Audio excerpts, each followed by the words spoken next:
Y comenta John Lear y dice: ¿sabes que mi padre fue Bill Lear, el inventor del Learjet? Desde el principio yo estuve involucrado con la aviación.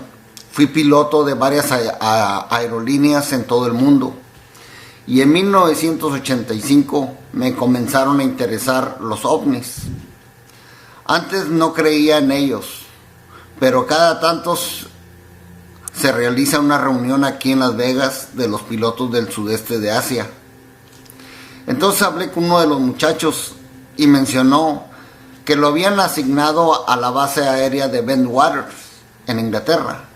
Entonces yo le dije: allí donde aterrizó supuestamente un platillo volador. Y él me respondió: no es una suposición. Así fue. Yo no lo vi, pero conozco a quienes lo vieron y son de toda mi confianza.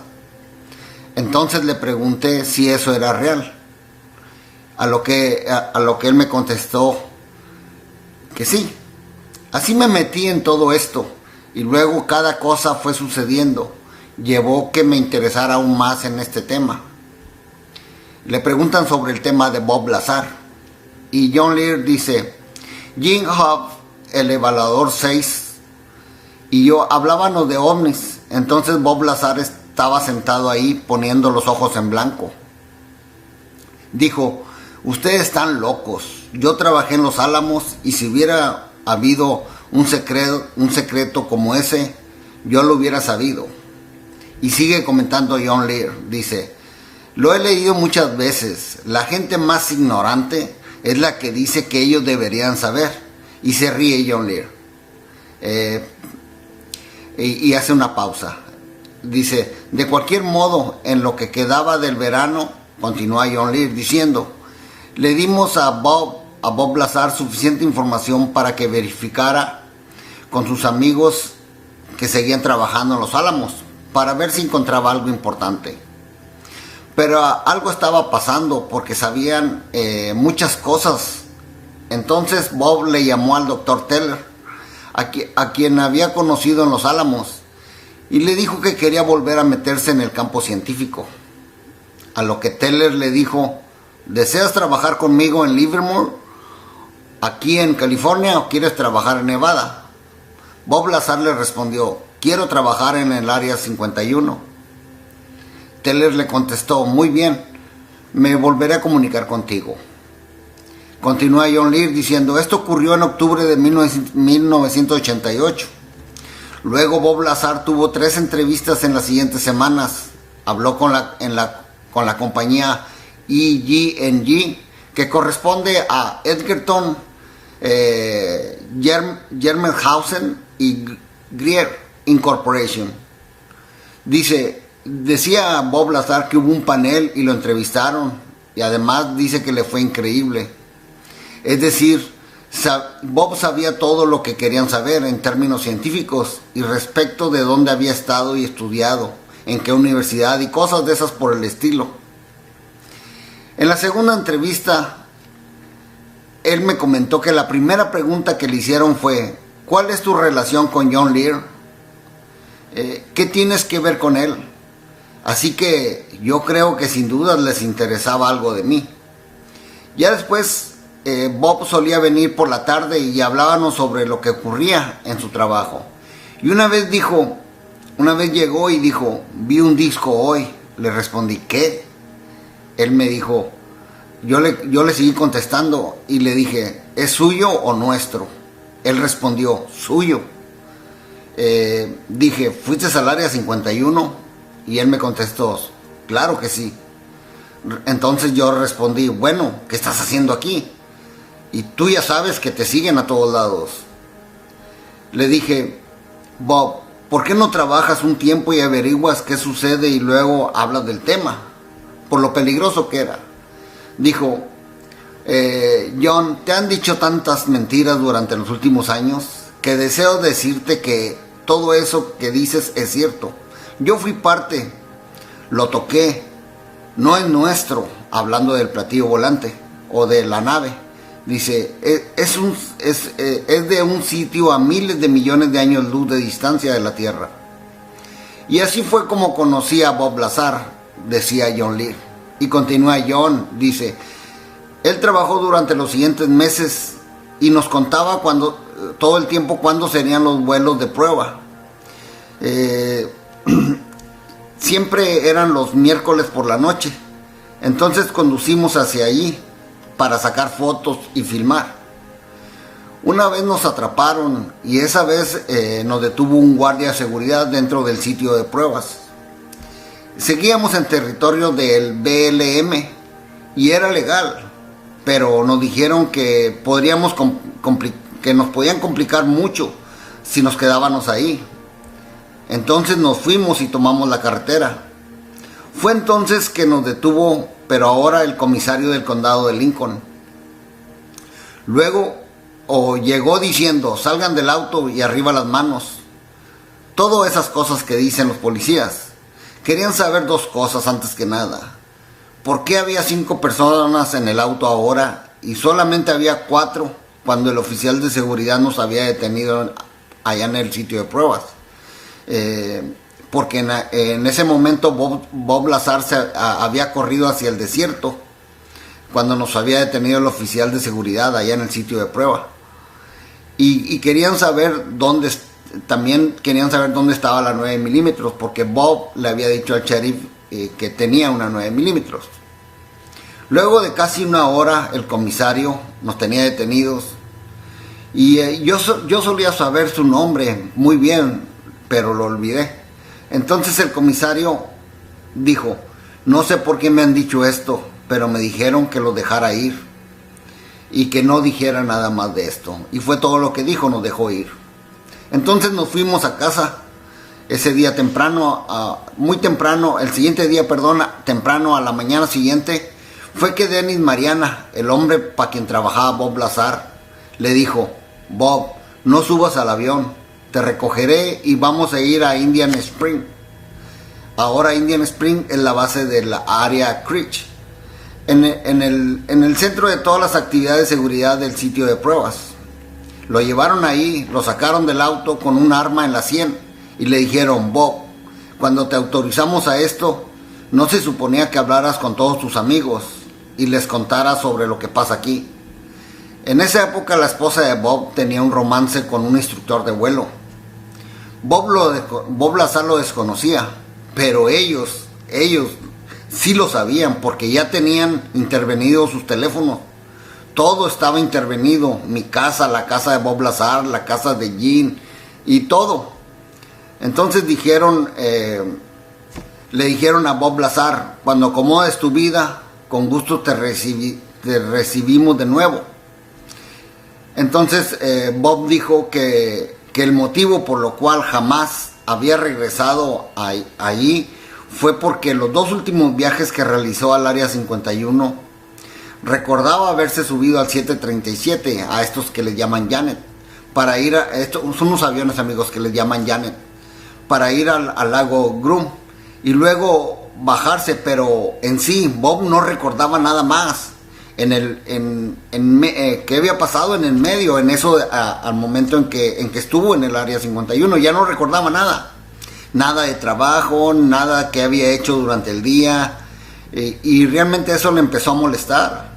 Quería saber en qué estaba trabajando, pero al parecer su control mental era mucho más avanzado en ese tiempo.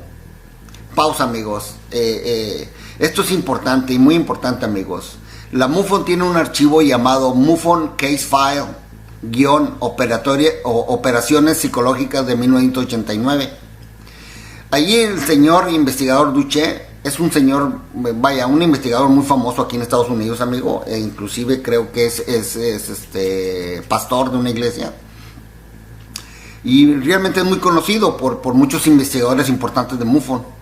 Y tiene casos bien importantes. Y yo ya he hablado de él aquí en el canal. Bueno, este investigador Duché investigó un caso de una persona que tenía un cargo importante y que trabajaba para una de las compañías contratistas militares de estas aeronáuticas, y que estaba involucrada en proyectos negros ultrasecretos. Bueno, ese día, un día este señor se sintió muy mal y dice que fue a la enfermería de esa compañía Ahí lo mandaron a descansar, pero antes de irse le inyectaron un medicamento para ayudarle a sentirse mejor y le recomendaron que tomara la tarde libre. Él se fue a casa, pero al siguiente día, amigos, comenzó la pesadilla. Él comenta que no recordaba nada. Vio su bacha o esta tarjeta que nos dan como identificación en los trabajos y a él vio la de su compañía. Dijo, bueno, aquí trabajo. Y como pudo se presentó, pero el código de entrada de la tarjeta a su bacha estaba cancelado. Además le comunicaron que no tenía más contrato ahí. Y lo peor de todo, amigos, no recordaba absolutamente nada. Y ni lo que estuvo trabajando en los últimos meses. Al parecer fue recordando poco a poco, pero hasta algún tiempo después.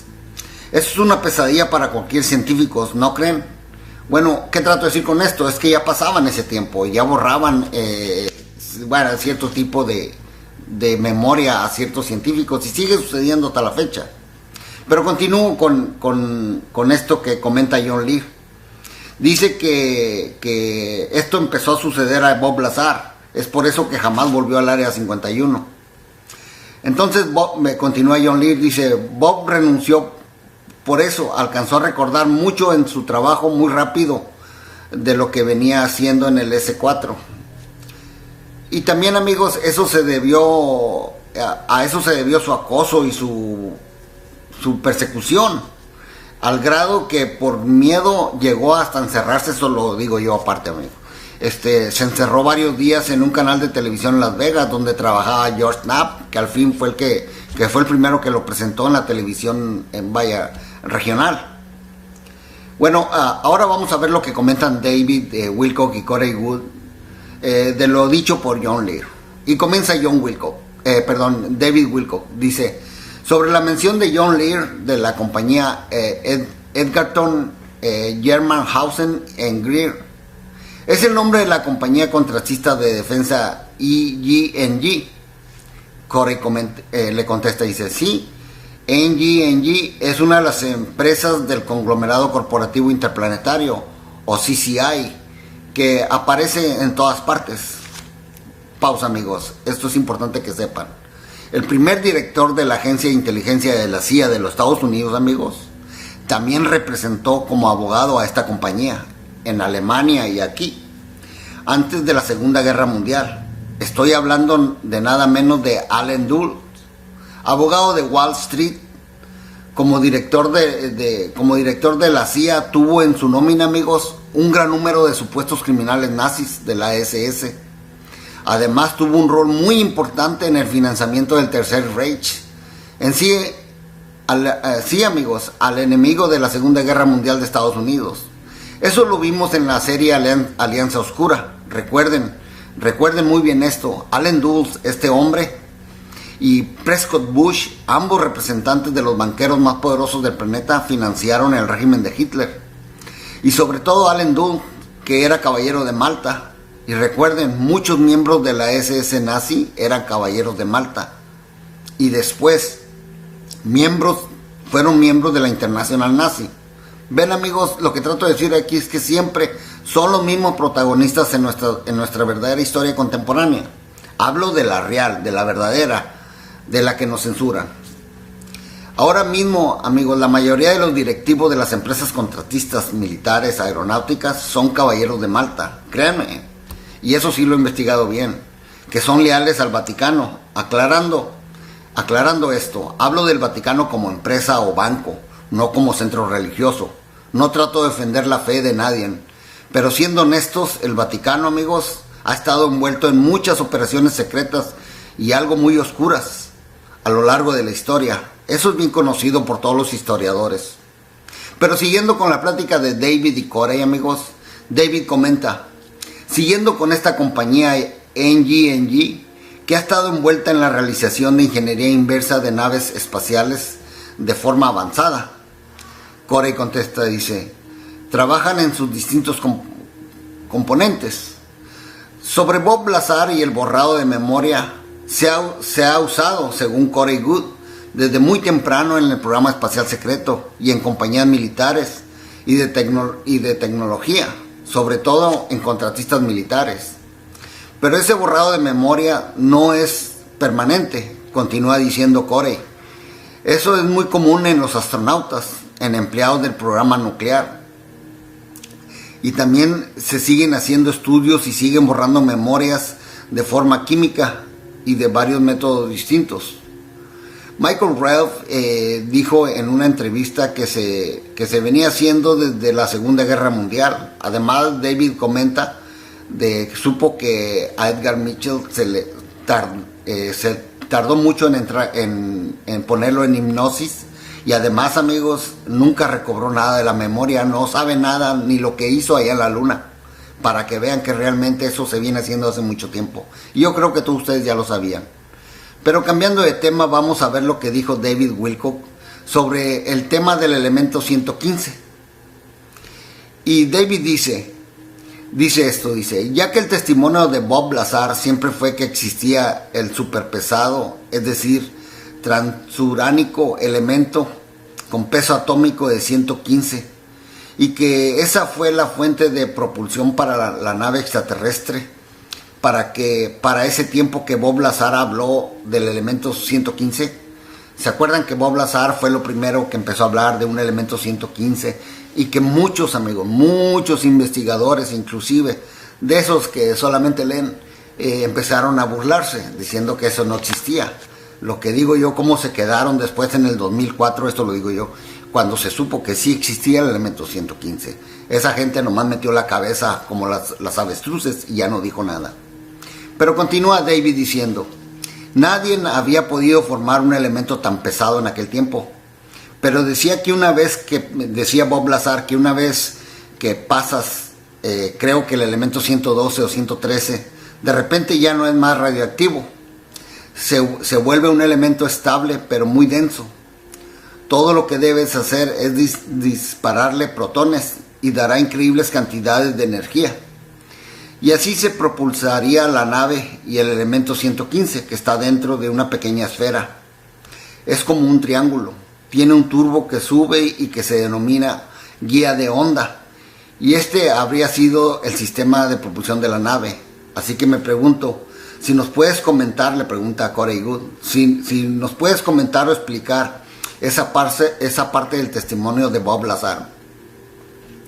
Eso se lo pregunta David a Corey Goode. Y Corey contesta y dice, preguntando que si Bob dice que la propulsión y la planta de energía eran lo mismo, David dice, sí. Corey continúa y dice, bueno, eso tiene sentido para algunas de las naves más avanzadas. Pero muchos usaban motores de campo de torsión, muy similares a lo de la Die Glock, o la campana, esta campana alemana, el artefacto alemán, amigo, muy famoso. Que tenían una planta de energía separada que brindaba grandes cantidades de electricidad a la propulsión de torsión. Y generalmente cada una de estas naves tenía 3. David, esa es una parte muy importante de lo que dijo Bob Lazar también, y hablamos de eso en un minuto. Continúa Davis y dice, y le pregunta esto a Corey también, y dice, si estaba familiarizado con la idea de los elementos superpesados, es decir, con un peso atómico de alrededor de 115. ¿Pueden volver a ser estables? Le pregunta que si podrían volver a estables y no radiactivos, y que nosotros podríamos inclusive tocarlos sin morir. A lo que Corey contesta y dice, bueno, la tabla periódica que vi en las paredes de varias naves en las que estuve cuando trabajaba con científicos en el programa espacial secreto, tenían muchos más elementos de 114, de 118 y más. Ahora continuemos con John Lear, con la entrevista que le están haciendo a John Lear, amigos. Entonces, John Lear dice, David dice que él hablará del rol de la empresa aeronáutica de la padre de John Lear en el desarrollo de lo que ahora conocemos como el programa espacial secreto. Entonces, ahí sí entra la entrevista de John Lear y comenta y dice, ¿saben que mi padre fue el principal contratista de la antigravedad en 1952? Continúa John y dice, tengo los documentos que lo avalan. Lamentablemente para mi padre no pudo mantener la boca cerrada. Él viajó a Bogotá en 1953 y comenzó a hablar sobre los ovnis.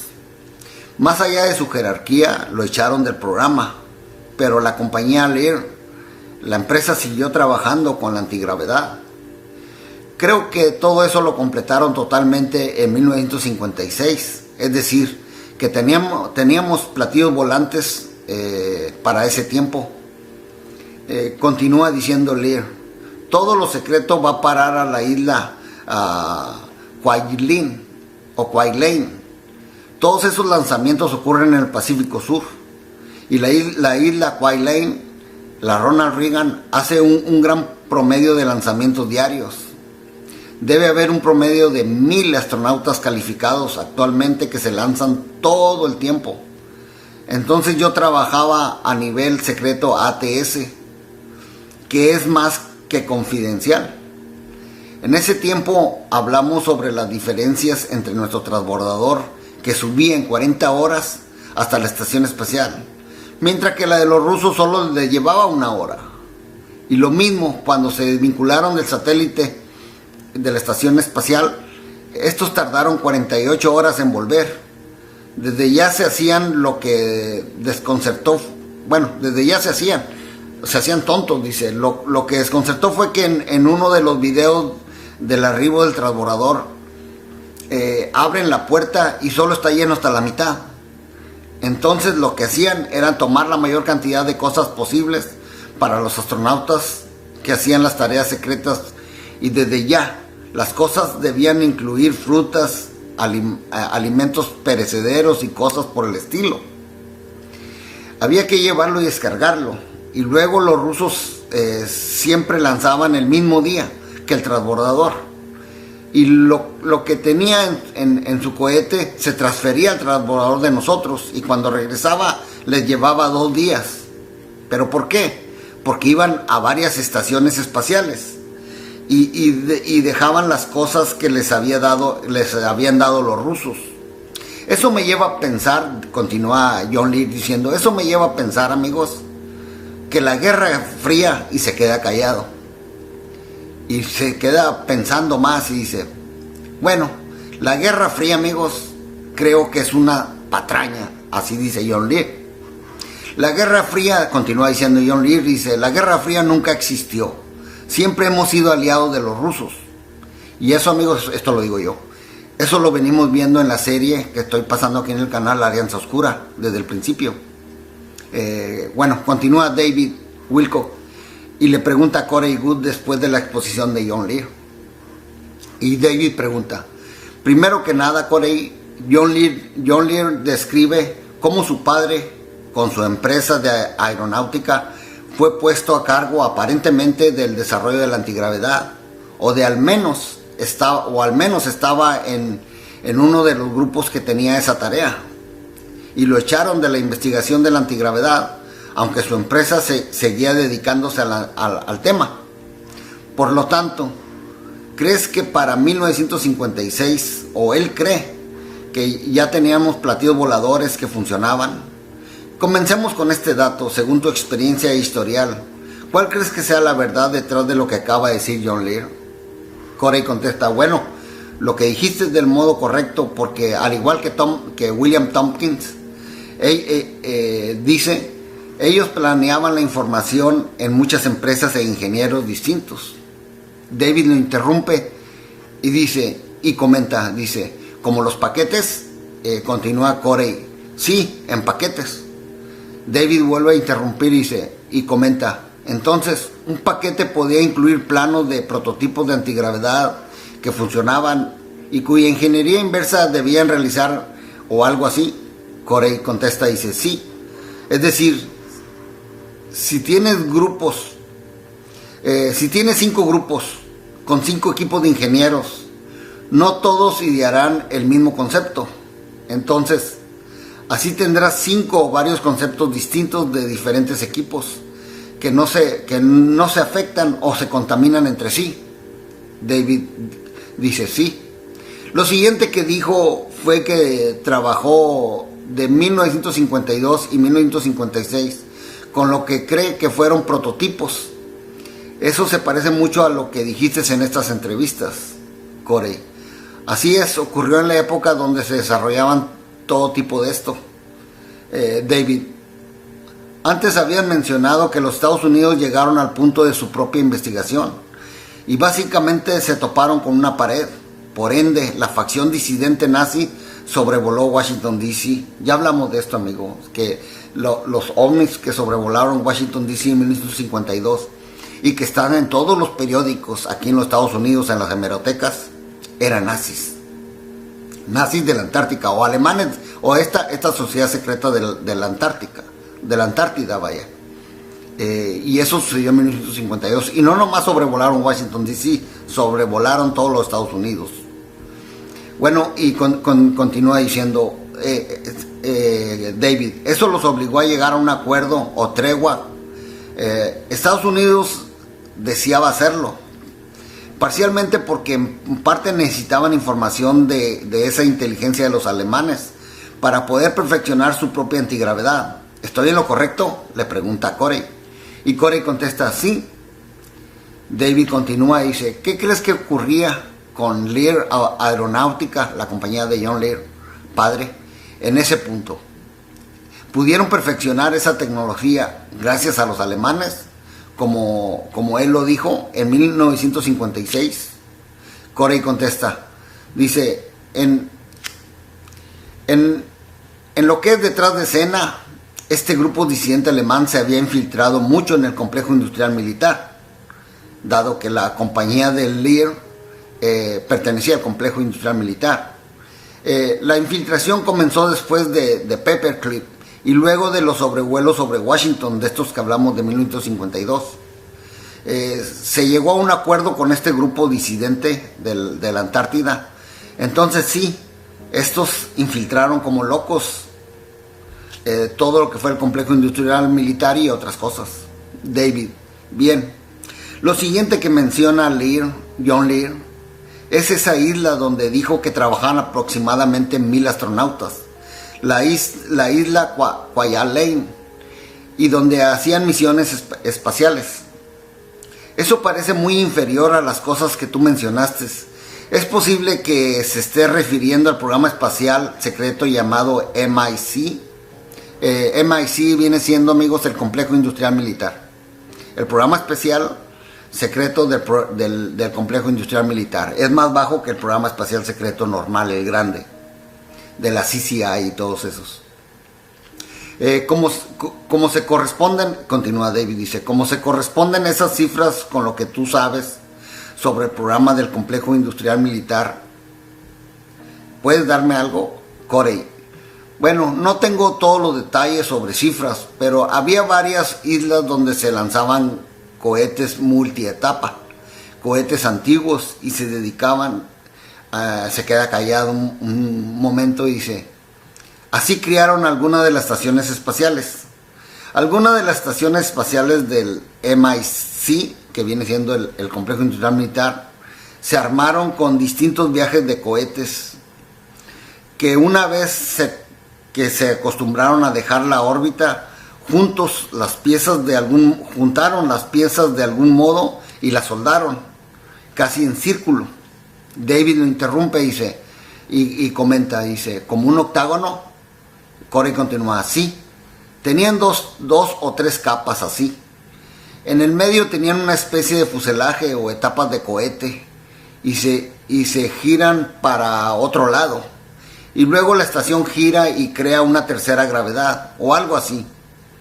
Los transbordadores iban allí y se amarraban en la parte superior del radio de la rueda.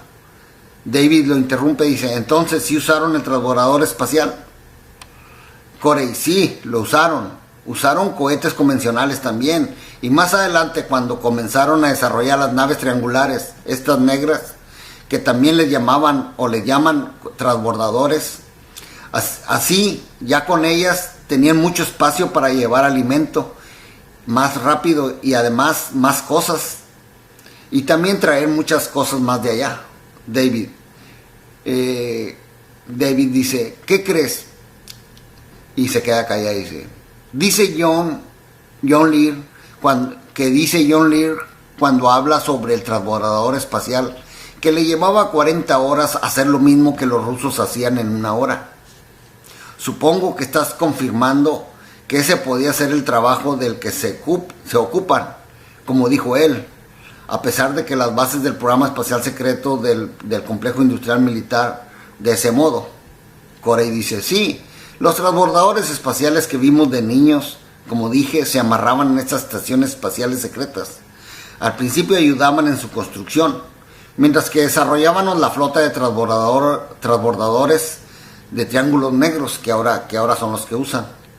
Estas son las que ahora atienden las diversas estaciones espaciales, que por cierto, amigos, muy pronto se van a desclasificar, porque muchos sabemos de la estación espacial, pero hay muchas más ahorita y muy pronto se van a desclasificar esas, y también van a hablar de estos triángulos negros. Eso se viene ya hablando y es una... Vaya, hay voces por ahí de que eso muy pronto se va a desclasificar. Lo va a desclasificar este pequeño programa espacial secreto de la MIC o Complejo Industrial Militar. Bueno, continuando con lo que dice David, dice, estas son las que ahora atienden las diversas estaciones espaciales. Dice Corey, dice, tienen satélite con tripulación entre 6 y 8 personas que rotan dentro y hacia afuera. A lo que David contesta, ¿qué creían los astronautas que estaban haciendo allá arriba? Era como la Guerra de las Galaxias, el CDI, que está hablando de la Guerra de las Galaxias, que se habla del tiempo de Ronald Reagan, amigos. ¿Se acuerdan de aquel proyecto? Y continúa David, dice, y que nos defendían de ataques nucleares de los rusos. Esa clase de cosa pensaban los astronautas que estaban haciendo allá arriba. Corey, bueno, un programa así como el de SDI o la Guerra de las Galaxias, que se hablaba en los 80, continúa diciendo Corey, todos los astronautas juraron mantenerlo en secreto. Además, todos los que habían llegado al programa de astronautas, y creo, y ya lo he dicho antes aquí, eran masones, gente de otros proyectos en lo militar, que habían demostrado que no contaban nada a nadie, o sea, que sabían guardar secretos o mantenían la boca cerrada. De eso también habla William Tompkins, que la mayoría que está en todos estos proyectos son francomasones. Y continúa David, dice, continúa Corey y dice, aunque desde entonces también ya les borraban un poco la memoria. Entonces David continúa, dice David, ahora pasemos con la entrevista a John Lear, donde describe su propia información de inteligencia de una base enigmática y misteriosa en medio del sudeste de Estados Unidos. Está hablando del Área 51, amigos. John Lear comenta y dice esto: siempre que cuento la historia sobre el Área 51, platico esto, dice, contratamos un guardia de seguridad cuando comenzaron a poner en marcha el Área 51, y se suponía que debía sentarse en una de las intersecciones de los pasillos. ¿Qué pasó? Entonces, un extraterrestre de estas mantis religiosas, salió caminando y el guardia la miró y le dio un infarto y este guardia murió. Entonces tuvieron más cuidado. En un periodo de 3 o 4 semanas mostraron distintas fotos a los guardias para que no se asustaran por si uno de estos seres extraterrestres apareciera por los pasillos. También continúa John Lear, dice, John Resnick me contó que él trabajaba en un laboratorio con un reptiliano y dijo que luce igual que nosotros, que la única diferencia era que podía cerrar el párpado interno cada tanto. Cada vez que lo hacía, a él lo sorprendía, y además tenía 2 pares de párpados. David dice, bueno, ahora David va a hablar con Corey lo que acaba de decir John Lear. Y dice David, bueno, primero Corey vamos a hablar de lo segundo que dijo John Lear. Él describió a un reptiliano. Dice que luce como nosotros, salvo porque tiene una membrana nictitante en el ojo. No parece ser la misma clase de reptilianos que tú has mencionado. ¿Por qué crees que ese ser con aspecto humano sería un reptiliano? ¿De qué crees que se trate esto? Corey contesta y dice, hemos hablado de diversas clases de criaturas, tipo reptiliano. Pero hasta donde sabemos, podría haber sido también incluso un híbrido. Un híbrido de humano con reptiliano. David, dado que vistes en persona un montón de tipos de extraterrestres, ¿has visto alguno con una membrana nictitante como la que describe John Lear? Corey, bueno, hay una gran variedad de seres o criaturas, especialmente las acuáticas, que tienen una membrana que se cierra así. Está haciendo la seña, amigos, de que le está haciendo la seña a David de cómo. O sea, dice que algunos seres extraterrestres cierran el párpado como nosotros, de arriba hacia abajo, y también le hace la seña de la otra manera, de un lado hacia otro, o sea, de los lados. O sea, que tienen dos membranas diferentes. Y ahora hago otra pausa también para explicar algo sobre este tema de los seres extraterrestres e híbridos. Y es importante para ustedes. Miren, aquí yo me quedo de lo que habla de este ser que habla John Lear. Me quedo con que pudiera ser un ser humano híbrido. Y lo explico. Les voy a platicar el caso de Lorena Smith, una madre soltera, que por cierto amigos, esto es mío. Yo admiro mucho a estas madres solteras porque son unas guerreras cuando se trata de sacar a sus hijos adelante. Ese es un tema que no viene al caso, pero tenía ganas de decirlo. Bueno, continúo. Lorena Smith, esta señora, aparte de tener que trabajar mucho para sufragar sus gastos mensuales y criar a sus 3 hijos, aparte vivió una de las peores pesadillas que puede tener el ser humano, amigos.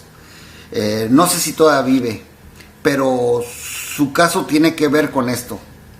Todo comenzó un día con su hija menor.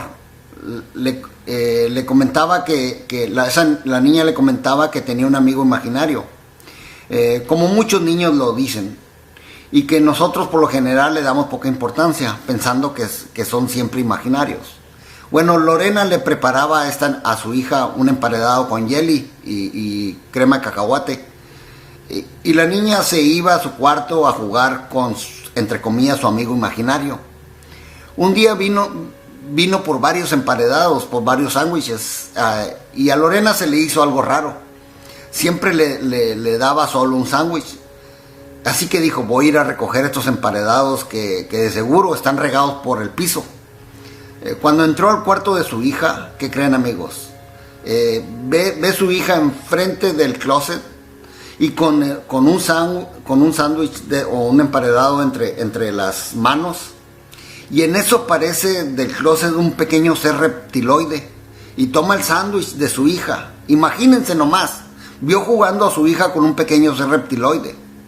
Realmente Lorena quedó en shock, pero eso no es todo. Ella empezó a tener visitas de un ser reptil grande y ella perdía el conocimiento. Ella decía que perdía tiempo también. Para colmar el plato, al siguiente día de que sucedían esas cosas, con un avistamiento reptil, de ser reptil, recibía la visita de militares. Después supo que estaba siendo copulada por un ser reptiloide de 7 pies.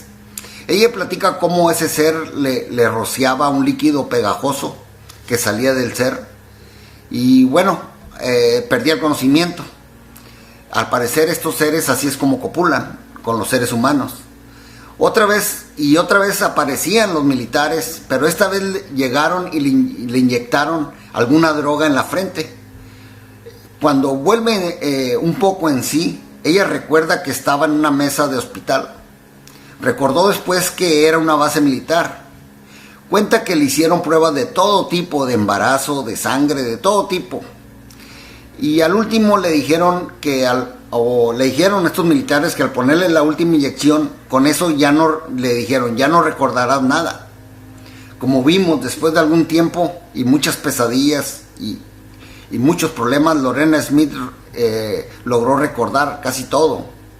Bueno, ¿qué trato de decir con esto, amigos? Que algunos de nuestros militares están haciendo ingeniería genética Sí, amigos, con nosotros, los seres humanos, con mujeres, ya sea para mejorar algunas habilidades del ser humano y poder competir con algunos seres extraterrestres, o solo porque se les antoja. Realmente yo creo que, y eso lo pienso desde hace tiempo, amigos, que muchos de los productos de estos embarazos de híbridos, como el de Lorena Smith, van a pasar a uno de los programas espaciales secretos, como la Dark Fleet, el CCI o la Liga de Naciones Interplanetarias, o alguno de los proyectos negros. Sí, amigos, creo que van a parar ahí, ya sea como trabajadores o operadores. Creo que lo hacen por sus facultades logradas en su hibridación. Y así también lo comenta Randy Kramer. Recuerden que habló del proyecto Moon Shadow, que hablamos aquí, inclusive hablamos aquí en el canal de eso. Y como le digo, luego los mandan a sus bases dentro o fuera del sistema solar. Ahora sí, continuemos esta plática entre John Lear, Corey Goode y David Wilcock. No solamente quería aclarar que muchos de estos híbridos es por lo cual que le platican a John Lear que vio a un ser humano, pero que era reptiliano. Así es como yo creo que por eso hay muchos seres híbridos, ya sea reptiles o híbridos de reptiles, de grises, de events, inclusive de mantis. Y bueno, vamos a seguir con la plática de John Lear, Corey Goode y David Wilcock. Siguen hablando sobre estos seres extraños, seres extraterrestres extraños. Y David le pregunta a Corey Goode sobre el tema. Y el tema que habló John Lear, del guardia del Área 51, amigos, que murió de infarto al ver un insectoide o una mantis religiosa en los pasillos del Área 51. Y continúa diciendo David: supongo que debe haber un choque psicológico cuando te enfrentas cara a cara con un extraterrestre como este. Corey contesta: es muy extraño que hayan colocado a una persona que no estaba familiarizada con los extraterrestres en una situación con extraterrestres.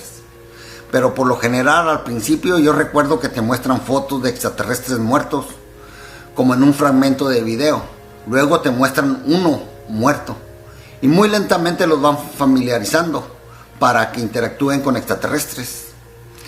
Hicieron muchas pruebas para ver cómo la gente aceptaría la divulgación, y a menudo exponían a miembros del ejército a extraterrestres, y créeme, nunca reaccionaban bien. David dice: los seres mantis, los seres mantis, estos mantis religiosas, son los más difíciles de ver. Corey: las mantis religiosas y los reptilianos. Yo digo que hay más horribles que esos, amigos. Hay otros. Yo hablé de los Trantaloids ya aquí, y hay mucha clase de seres, inclusive seres que no se dejan ver. Muchas sensitivas las ven y tienen unas formas horripléndidas. Si no, un día hablen con una sensitiva, sobre todo estas que son reales, que trabajan para la policía, y ellas les pueden decir realmente cómo hay seres de distintas, de unas formas que sería más difícil de imaginarlas para la ciencia ficción, créanme. Y bueno, continúa Corey, disculpen. Dice: la mantis religiosa y los reptilianos. Hay una reacción visceral programada. No importa quién seas ni cuán avanzado te creas. La primera vez que te enfrentas a uno de estos seres, tu cuerpo, antes de que tu mente pueda procesarlo, tu cuerpo experimenta una reacción visceral rara. Y es cierto, amigos. Bueno, amigos, continúa David, dice David, cuando Corey habló de eso, de la reacción visceral que tenemos los seres humanos, una reacción visceral rara, David le contesta y dice: sí, Pete también describió el sonido de la quitina cuando se desliza al estar cerca de uno de estos seres mantis religiosa, que incluso el sonido de sus cuerpos al moverse es muy perturbador y te pone algo tenso, incluso si no los ves. ¿Eso te ha pasado?, le pregunta Corey. Corey dice: sí, hay ciertos seres que tienen una especie de esqueleto externo, así como tipo insecto, y hacen ruidos como si fueran los sonidos de las uñas, algo muy raro, pero la verdad no me perturbó mucho. David: continuamos con la entrevista de John Lear, dice David. Ahora John Lear habla sobre la controversial idea de la naturaleza de nuestro sistema solar, Y luego seguimos con lo que nos opina Corey. Cambia y John Lear empieza a hablar y dice: nuestro sistema estelar, con el Sol, supuestamente los 9 planetas, y se queda callado, hace una pausa y dice: en realidad los planetas son 40, muchos de ellos están ocultos para que no los veamos por varios motivos y desean mantenerlos a todos en secreto. Pero suceden muchas cosas en esos 40 planetas, sus lunas y sus satélites. Carl Sagan diría: bueno, sí, probablemente existen los extraterrestres, pero están a millones luz. John Lear continúa y dice: no, pero no es así, amigos.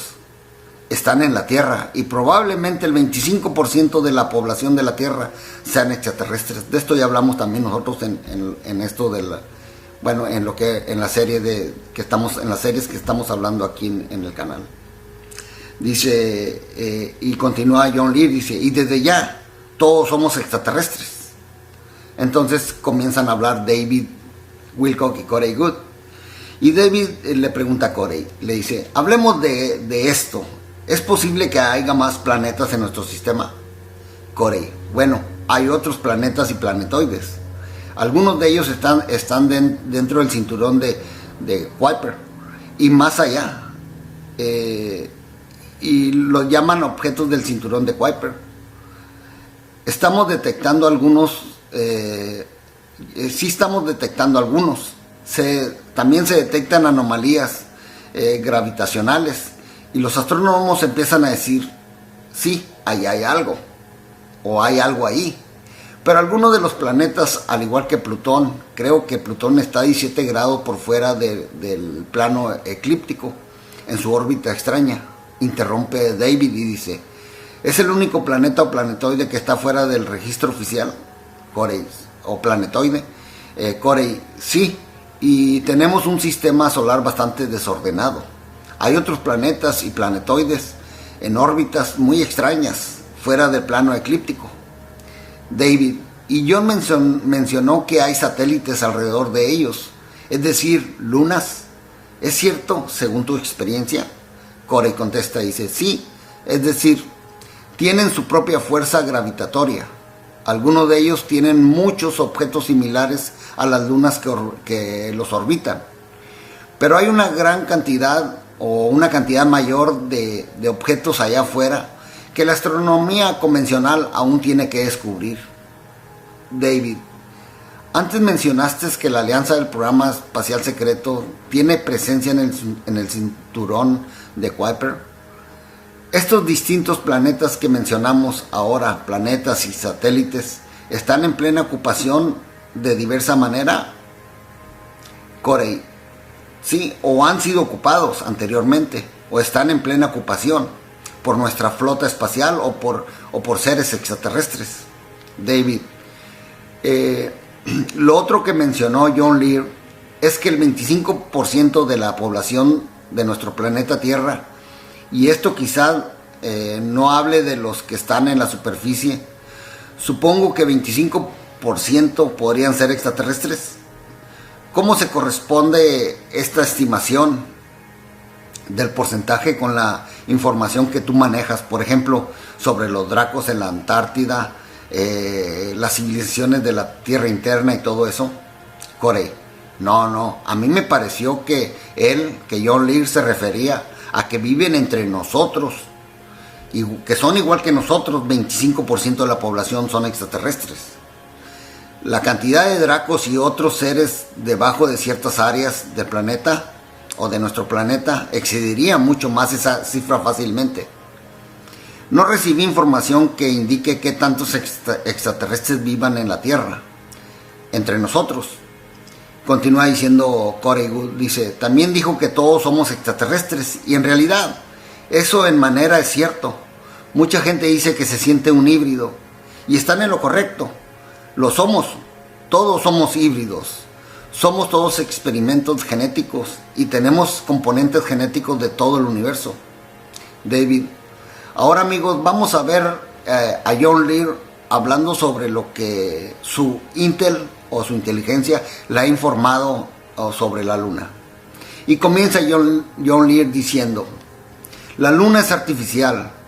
Tenían razón los rusos que escribieron el libro donde dicen que es una nave espacial. Y lo es. Hay toda clase de cosas dentro de la luna. Y sí, amigos, es artificial, continúa John Lear, para supervisarnos y ver qué ocurre.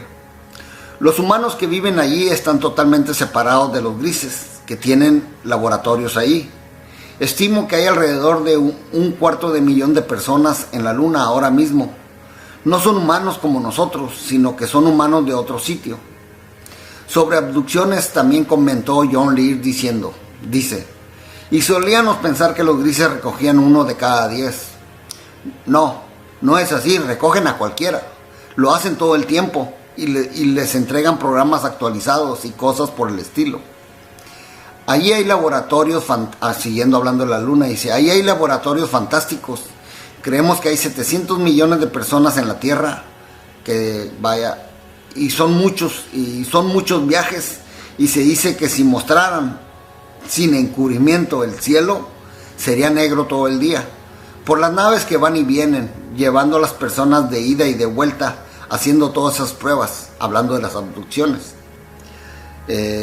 Ahí acaba John Lear y dice David comenta: cuando John Lear dijo que la luna es artificial, eso coincide ya, y es algo que tú le dice a Corey, es algo que tú dijiste muchas veces aquí.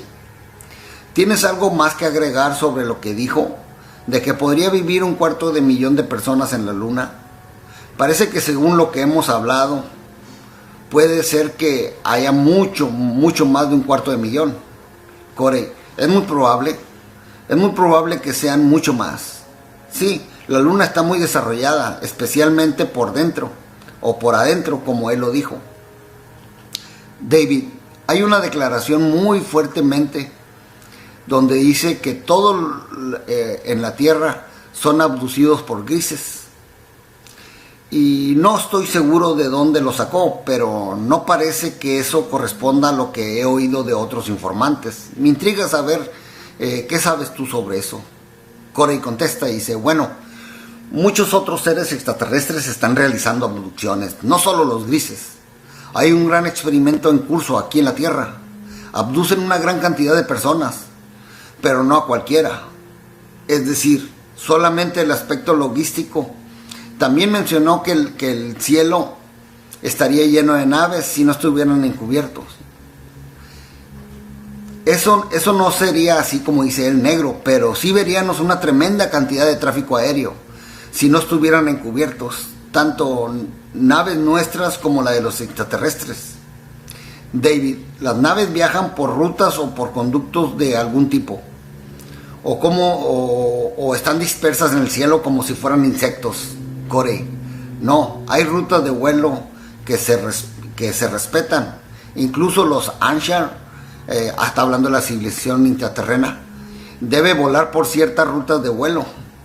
Pero estas naves vuelan a tal velocidad que podrían rodearte y no las verías. La única manera de verlas sería que se detuvieran o volaran lentamente. Se mueven muy rápido, a cientos de cuadros por segundo, pero hay mucho tráfico en esas rutas. David: bueno, sin dudas, el testimonio de John Lear, amigos, ha sido fascinante. Es hijo del increíble pionero de la aeronáutica Lear, quien fue responsable de lo que hoy en día llamamos los Lear Jet. Esto es Cosmic Disclosure, y hasta la próxima. Estoy con Corey Goode. Bueno, amigos, aquí acaban ellos. Ahora quiero hacerles una presentación o decirles de lo que hablan al último, sobre algunas naves que pasan a cientos de cuadros por segundo. Yo he puesto las videocámaras cuando ando en el campo en 60 cuadros o 60 segmentos por segundo, y he logrado captar algunas de esas naves. Claro, a mí se me advirtió cómo verlas, porque yo no sabía eso, jamás lo hubiera sabido. Sino que un amigo me lo dijo por allá por el 2011, cómo podía ver las naves al principio, aunque también me dijo que se podían ver, que algunas de las veces se te presentaban, como ellos dicen, a menos velocidad, o inclusive paradas para que las puedas captar. Pero bueno, les voy a presentar algunas de estas naves que he captado, así poniendo las cámaras estables y a 60 segmentos por segundo. Bueno, perdón, dije naves, no, trato de decir objetos voladores porque no sé realmente si son de nosotros o de ellos, pero bueno, más seguro es que sean de ellos, por lo que veo, por la velocidad, aunque como dice Corey, ya tenemos muchos, y dicen otros informantes que ya tenemos muchos de estas nosotros. Todas estas que están viendo las capté en el volcán Popocatépetl, y bueno, son varias. Hay unas, como ven, estas que están en fila. Dejaba las cámaras, metía zoom y las dejaba bien cerca del cráter, ya que como les digo, pasan a una velocidad, además pasan por lo general pasan información bien exactas, separadas una de la otra. Como les digo, solamente yo las presento, no soy nadie para decir qué son y para decirle a ustedes que me crean, simplemente yo las presento aquí. Pero lo que les digo, que también, como ustedes han visto, las he grabado cercas, paradas, grandes y arriba de mí. Ahorita les presento estas, ya les he presentado en muchas ocasiones de otro tipo, cuando las hemos visto cerca de nosotros, alumbrándonos y todo ese tipo de cosas. Pero esto es nomás para que vean de lo que hablan estas personas, que pasan, hay este tipo de objetos que pasan a una velocidad bárbara, como en otra, como que si estuvieran hasta inclusive en otra dimensión, pasan muy veloces. Inclusive unas pequeñas que les he enseñado en forma de apuro, que andan entre los árboles, parecen rods, pero si ustedes los ven bien son metálicos. Y bueno, ya les presenté unas aquí también, como un puro, ya la han visto muchas veces por aquí. Y bueno, a ver si se las presento aquí. Ahora sí, hasta la próxima. Se despide ustedes su amigo Antonio Cisneros. Y bueno, una vez más, ustedes también investiguen, busquen, no me crean nunca a mí. Ustedes son parte de mí, así que todos juntos haremos el trabajo de buscar la verdad. Gracias, me despido de nuevo. Hasta la próxima, amigos. Bye.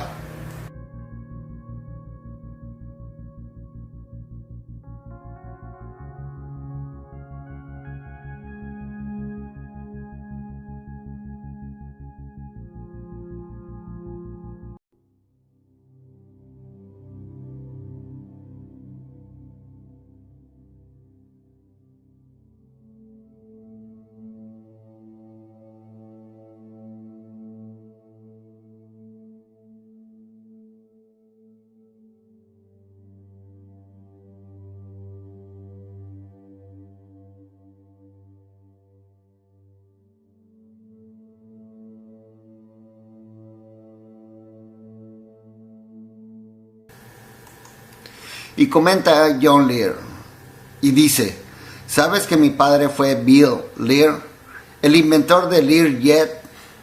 Desde el principio yo estuve involucrado con la aviación.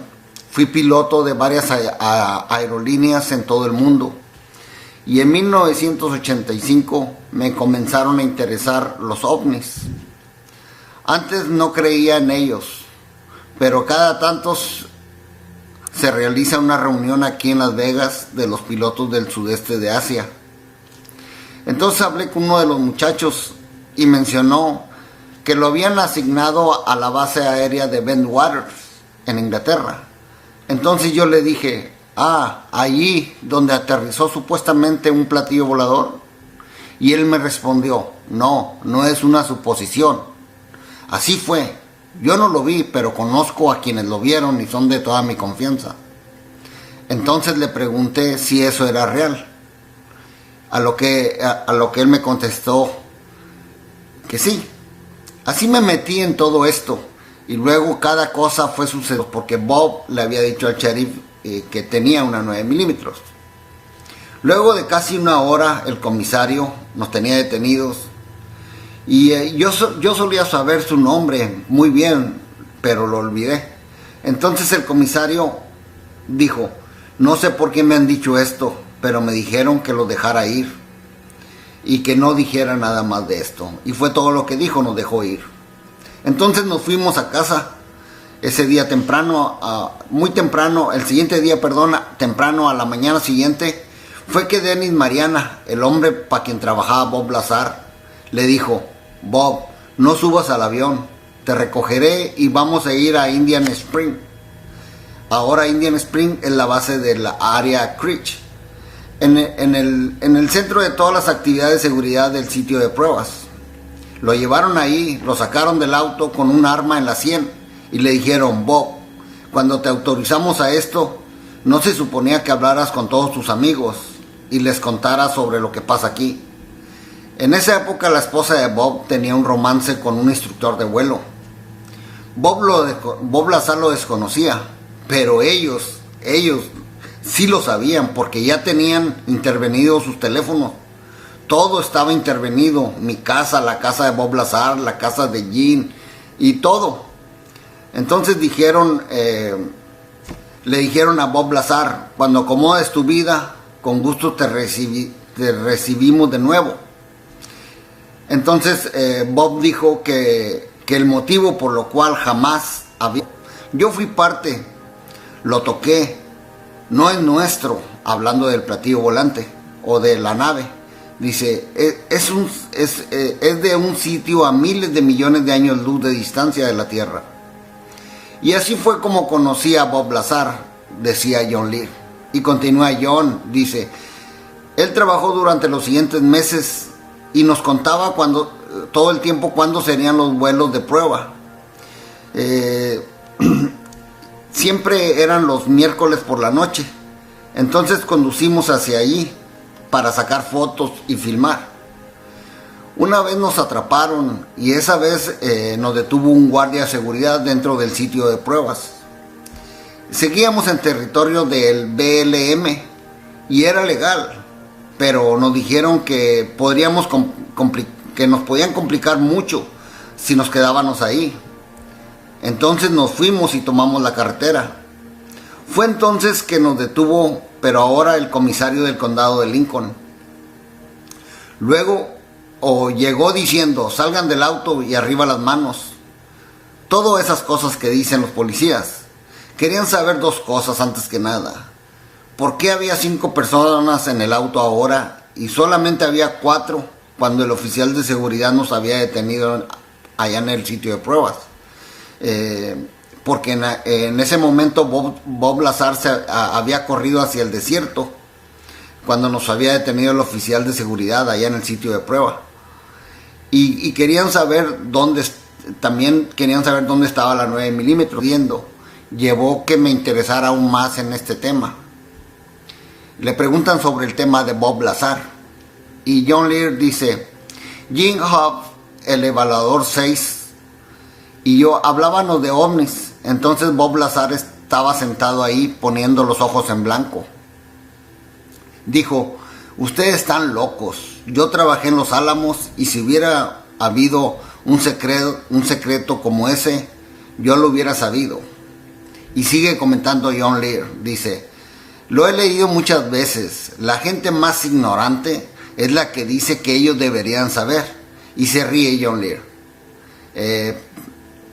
Y hace una pausa. Dice, de cualquier modo, en lo que quedaba del verano, continúa John Lear diciendo, le dimos a Bob Lazar suficiente información para que verificara con sus amigos que seguían trabajando en Los Álamos, para ver si encontraba algo importante. Pero algo estaba pasando porque sabían muchas cosas. Entonces Bob le llamó al doctor Teller, a quien había conocido en Los Álamos, y le dijo que quería volver a meterse en el campo científico. A lo que Teller le dijo, ¿deseas trabajar conmigo en Livermore, aquí en California, o quieres trabajar en Nevada? Bob Lazar le respondió, quiero trabajar en el área 51. Teller le contestó, muy bien, me volveré a comunicar contigo. Continúa John Lear diciendo, esto ocurrió en octubre de 1988. Luego Bob Lazar tuvo 3 entrevistas en las siguientes semanas. Habló con la compañía EG&G, que corresponde a Edgerton, Germerhausen y Grier Incorporation. Decía Bob Lazar que hubo un panel y lo entrevistaron, y además dice que le fue increíble. Es decir, Bob sabía todo lo que querían saber en términos científicos y respecto de dónde había estado y estudiado, en qué universidad y cosas de esas por el estilo. En la segunda entrevista, él me comentó que la primera pregunta que le hicieron fue: ¿cuál es tu relación con John Lear? ¿Qué tienes que ver con él? Así que yo creo que sin duda les interesaba algo de mí. Ya después, Bob solía venir por la tarde y hablábamos sobre lo que ocurría en su trabajo. Y una vez llegó y dijo: vi un disco hoy. Le respondí: ¿qué? Él me dijo, yo le seguí contestando y le dije: ¿es suyo o nuestro? Él respondió: suyo. Dije: ¿fuiste al área 51? Y él me contestó: claro que sí. Entonces yo respondí: bueno, ¿qué estás haciendo aquí? Y tú ya sabes que te siguen a todos lados. Le dije: Bob, ¿por qué no trabajas un tiempo y averiguas qué sucede y luego hablas del tema? Por lo peligroso que era. Dijo: John, te han dicho tantas mentiras durante los últimos años que deseo decirte que todo eso que dices es cierto.